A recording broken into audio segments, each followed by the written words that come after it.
Which franchise companies do I work with?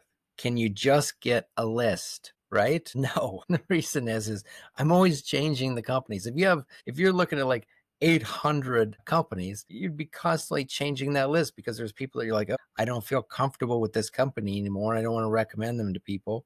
And then, oh, here's some new companies that are showing a lot of promise that might be right for the right person. And it's always changing and evolving. The other thing is that when you just look at a name, you're not going to have an idea of the culture inside of the corporate entity and the training and the support and the numbers and the success rate. You're just saying, oh, I like if it's food, I like their food. So I think I'd like to run that. Not really. And sometimes the biggest brands are not doing as good as you would imagine. Once you dig into the FDD numbers, you find out, wow, they're actually making less money per unit and they're losing a lot of units. They are not what you thought they were. So for that reason, it's just really hard to have that brand. It's better for me to know what you want and go search for that specifically and find that.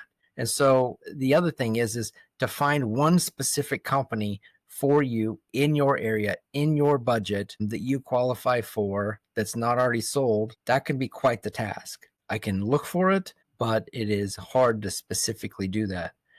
So what I would say is let's go through the process that I go through. It's very effective. It works really well, and we'll find the ones that make sense for you. But no, I don't have a list that you can fill out. All right, you can book a time in my calendar and I'll help you, or you can click and ask another question.